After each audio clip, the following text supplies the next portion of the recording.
Alright, y'all, so today I'm going to give you my thoughts on Ultimates 1, Volume 2, Homeland Security. So, this is the second half of the Ultimates 1 series of issues.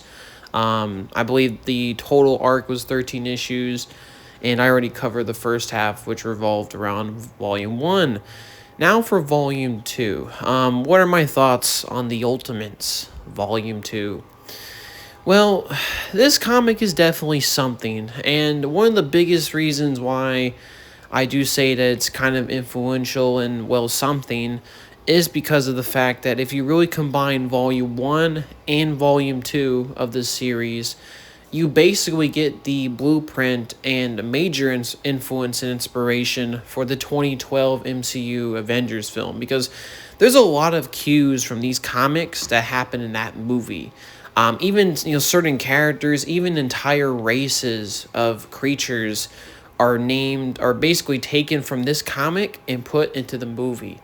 But unlike the 2012 Avengers film, which I frankly haven't seen in a long time, but I know it's a really solid movie.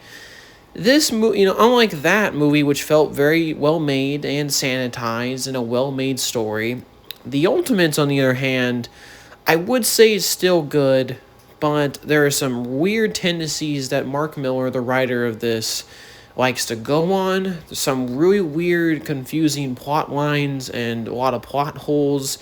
And just in general, the attempt to modernize the Avengers for a 2000s environment, I think, can kind of have mixed results as a consequence. But that being said, let's get into it. Obviously, this comic, like I already mentioned, is written by Mark Miller once again. Art is mostly done by Brian Hitch alongside some other artists. And I'm going to give you my thoughts on it, the pros, the cons, the really ridiculousness in some parts of this comic, and my overall opinions on it. So, first off, what is the kind of general synopsis? Since I always like to give a little synopsis before I get into the review. Basically, what happens in Volume 2 of Ultimates 1 is basically after the events of Hulk rampaging in New York, there's a massive funeral, there's a bunch of fallout from that event. Bruce Banner is contained at S.H.I.E.L.D. He's basically a prisoner, but they hide the fact that it was Bruce Banner who's the Hulk, and just mention that the Hulk is some kind of giant gray monster, no relation to Bruce Banner, to kind of save his public credibility and also kind of prevent a potential fallout, of course, with the fact of the Ultimates really mismanaging the fact that their own team, one of their team members, turned into a giant monster and killed apparently hundreds of people. But yeah, there's the fallout of that event, and then we eventually get into a new plot line, a new storyline. We get introduced to new characters. Natasha, aka Black Widow, and Hawkeye are introduced in this series. They join the Ultimates, and it's really cool that they do. They also introduce Quicksilver and Scarlet Witch here, which they do name drop as mutants, and they're obviously Magneto's kids, and they join the Ultimates. And further designs of all these new characters, they're very 2000s, lots of leather outfits and such. I like Hawkeye's design to a certain degree. Black Widow looks cool. Quicksilver and Scarlet Witch look fine. I wouldn't call their designs brilliant or anything, but they're fine. But they're barely in this comic, so there's really not really, like I said, they don't really do anything. But they're joining the team. Thor kind of joins on a semi-official basis. And Nick Fury basically gives them their next objective. They learn about these species of aliens called the Jatari, which if that name sounds any kind of familiar, that's just because that was the alien race of biomechanical aliens that we saw in the 2012 Avengers film. So yeah, they took that name from this comic. Very interesting stuff. But unlike the movie, the Jatari in this universe, so to speak, are basically Skrulls. They can shapeshift and take the form of a host, and they're basically trying to go undercover, destroy the planet, possibly take it over, and get the Jatari on top and possibly terraform the world. Just take over the world. I mean, usual alien invasion stuff. And these were the guys that were behind the big hydrogen bomb test that Captain America stopped at the very beginning of this series. And we also learned that Captain America dealt with these guys and also in Poland in 1944, specifically met a sort of leader of their, not a leader of their race, but I guess a leader of the group on Earth, which takes, he kind of likes the German name because we find out that basically the Jatari worked with the Nazis and they really liked working with them, and some of them kept their German names. One of them was called Heer Kaiser, if I remember that correctly, and he's kind of the main villain of this. And basically, he was one of the guys that met Cap before, he went to the ice and woke up in the 2000s in the Ultimates. But that being said, to kind of continue with the story, the Jatari have, instead of the events that happened in World War II, they have been secretly influencing society, apparently putting things in the water, supposedly putting chips in mobile phones, influencing humans bit by bit. Bunch of Alex Jones conspiracy stuff, really, what they're basically trying to do. And they reveal they kind of, basically what happens is they kind of influence and they reach major governmental positions in S.H.I.E.L.D. and the government. And they eventually, Nick Fury and the rest of the S.H.I.E.L.D. and the Ultimates are tasked to find these Jatari because they basically want to take over the world, right? So they have to stop these guys and annihilate them. They try to do this by a very big splash page, and they go to an island, but the island is basically a trap. The Jatari fooled them. They gave them false information because, like I said, some of them work high up in S.H.I.E.L.D. and basically bombed the crap out of the island. After this, they go to Arizona, and the rest of their race shows up on Earth.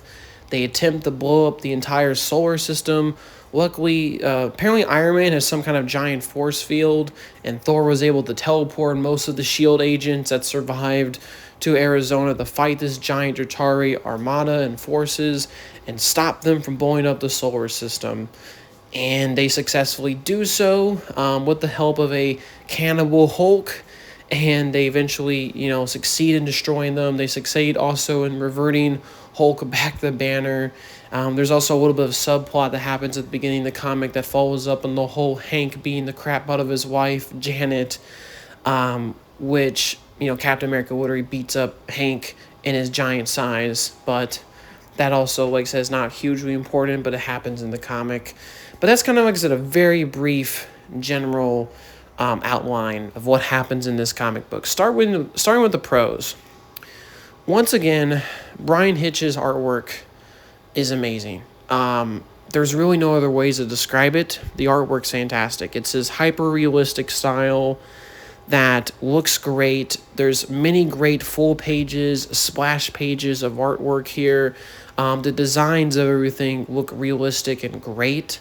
I love how the Jatari ships look like. I still like how Hulk looks like in this series. I like the Ultimates and their military gear. I like the expressions on the face. There's sometimes, like I said before, the artwork's not like a 10 out of 10. There's sometimes weird faces that are made in the comic and weird expressions. But I think for the most part, Bryan Hitch's artwork absolutely holds up. It presents this very much widescreen cinematic style that I was mentioning in my last video about the Ultimates. And it, like I said, it really works here. It really works, and it's really well done. In general, there's also some great scenes and some great dialogue here and there. For example, I do like the Jatari in principle. I like alien invasion stories, and I think it absolutely makes sense for an Avengers story to have a big cosmic alien threat like that to appear and be the antagonist of the story. And I do like some ideas about them, like infiltrating high government positions and doing a bunch of conspiracy stuff. I just don't think they really go too far with it in terms of what they could do with that theme and that narrative. But I do like the ideas that are presented here. Like I mentioned before, the artwork's good. The paneling's really good. I also like some scenes in the comic as well.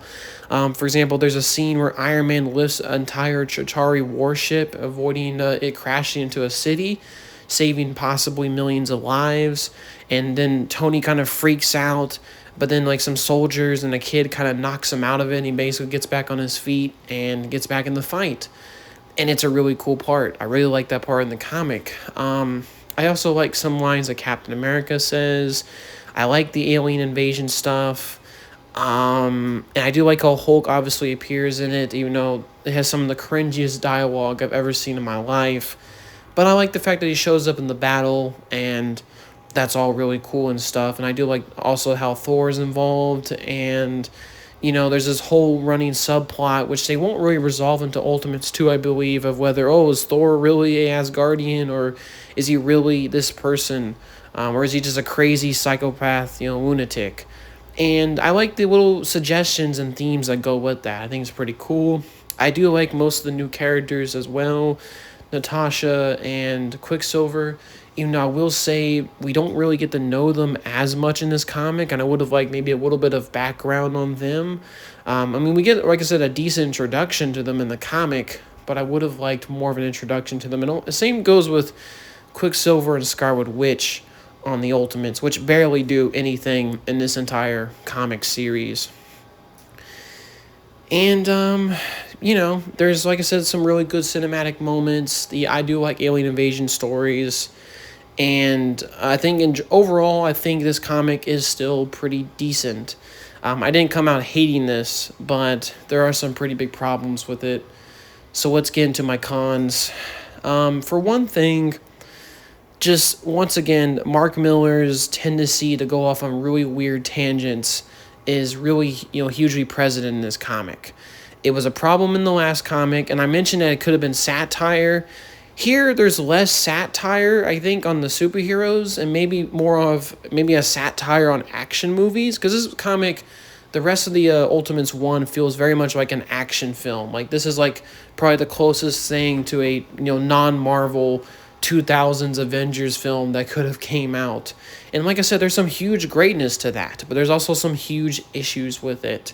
I like the Chitauri in Purpose, and I think that their storyline was built up pretty well in the comic, especially with how they basically duped the Ultimates and S.H.I.E.L.D. and tried to almost annihilate them. That was a really cool part of the comic. My only problem is really the ending of it, which is really kind of rushed and really confusing. For example, they, like I said, they mentioned that basically other Chitaurians show up, talk to Heise Kaiser and his group on Earth, and basically say, oh, the enemy, because they're apparently finding another enemy that we don't know in outer space. Basically, we don't have time to do our work on this planet. We need to blow up the solar system right now and retreat. And it's just, like I said, it feels extremely rushed. Like, why are y'all immediately trying to blow up the planet? It's not exactly made really clear what the aliens' intentions and goals are. It just doesn't seem realistic. And it also doesn't make sense. They brought an entire armada, but why would you bring an entire armada to Earth if you're going to blow up the solar system? You know what I'm saying? Unless they made plans and they had the ability to just teleport at the very last second, like all their forces, maybe? I'm not exactly sure, but why is there an entire armada if you're going to blow up the solar system? It doesn't make any goddamn sense. And that, like I said, this kind of adds to some of the plot holes here. Same thing with Janet. I didn't mind the whole storyline with Steve beating up Giant Man. I'm sure a lot of readers probably wanted to see that after basically he really abused his wife in the last volume. But, it seemed a little bit gratuitous, like Captain America just wanting him to grow giant and just beating the crap out of him. It was a little unnecessary, but, I guess it was really cool to see that also as well. But, there's some weird things with Janet, like, she gets kidnapped by the aliens, but it's like, can't she just grow giant size to escape out of a little bottle they put her in? I don't know. And also, like I said before, the aliens' plan's a bit confusing. And the Chitauri as well have this weird issue. Basically, they're Skrulls in the Ultimate Universe, but the way they basically are able to transform into their host is they have to eat that host. That's unnecessary. That's just one of those weird fetish things that Mark Millar probably wanted to put in here that seems gross and unnecessary. Like, why did the villains have to eat the host? That's just so weird. It's like the Hulk thing. Why does Hulk have to be a cannibal? It's just so weird. Also, Quicksilver and Scarlet Witch, I already mentioned, but they get introduced and they don't do anything. I can't remember if they did anything in Ultimate X-Men or even if they appeared. I can't tell you off the top of my head, but they don't do anything in this comic. Like, they just show up, and then they show up at the end and they claim, oh, we did stuff, which I guess, like I said before, is Mark Miller just making fun of the fact that he didn't use the characters. But it just, like I said before, seems extremely weird. Like, they introduce these guys, and they don't do anything, and they barely get an introduction. So it just seems really weird. Really weird. And of course, I gotta mention some Hulk dialogue. You know, Hulk has some of the cringiest moments in the last volume. That continues here. You know, he eats the main villain, which, that's crazy. But, you know, Captain America dupes Hulk into destroying the aliens and the Armada, basically saying that, you know, oh, they're calling you a sissy boy. Oh, this guy was all over your girlfriend, Betty. Which, admittedly, is a little funny and stuff, but just one of the most oddest scenes I've ever seen in the comic book happens where Captain America basically dupes Hulk and says, you know, hey, I heard some guys, the pilots in those alien ships, you know, I heard them overhearing, I was overhearing their conversation about you, Hulk, and they were calling you a sissy boy. And Hulk was like, I'm not a sissy boy. Hulk straight. And he jumps up and attacks the ships. One of the most bizarre panels I've ever seen in a comic book in my entire life. And it's like, it's really cringy. It's really bizarre. I'm guessing it was meant to be funny, but I don't think it was funny in the way that the writers and artists probably intended it to be. But it's one of the most bizarre scenes. Like, even when Captain America says, oh, are you a sissy boy? Is that implying that he's a coward? But then why would say Hulk straight? So it basically, they're saying that Hulk is gay. Hulk does not want to be gay, and he yells, Hulk is straight. It's just one of the most bizarre scenes I've ever seen in a comic. And of course, I got to name drop one of the most infamous scenes in the entire Ultimate comic universe, where Captain America is beating up Kaiser, and he basically yells at Kaiser saying, do you think this A or this symbol on my head stands for France or something like that? Basically kind of disrespecting France as a country, which a lot of people critiqued. And looking back on it, I do think it's like an action movie thing to say, but it's also really weird because Captain America fought with the French, I'm sure, in World War II. And I just don't think that he would have the same perspective as some others. Like, I guess, like I said, online media has made it funny to dunk on France, but I would assume, like I said, from an actual World War II soldier, they would have had a different opinion, and they would have probably praised them. So, like I said, that comment to me was a little distasteful and a really weird panel. And just, like I said, a lot of weird and bizarre scenes. And I'm not even going to get into the fact that Betty Ross in this comic is a straight-up sociopath. Like, straight up, she is a sociopath. Every scene that she shows up in this comic is horrendous. Like I said, she was a bad part of the first volume. Here, like, in the second volume, she shows up and talks to Banner after, like I said, he turned into the Hulk and killed hundreds of people, allegedly. And she's like, dang, I never thought a man could do that for me. Turn into a giant monster and kill all those people for me. Oh my gosh. And it's like she gets turned on from that. That is awful. That is, like I said before, Mark Miller's tangents at the worst. And it gets even better because at the end of the comic, after, you know, Hulk did his whole thing, he destroyed the alien armada, he ate the main villain, Banner's talking about, oh, that was horrible, I could still taste the blood of that guy in my mouth. And then Betty's like, oh my gosh, the thrill of, like I said, oh, me watching you eating that guy's intestines and eating him, oh my gosh, that was so hot.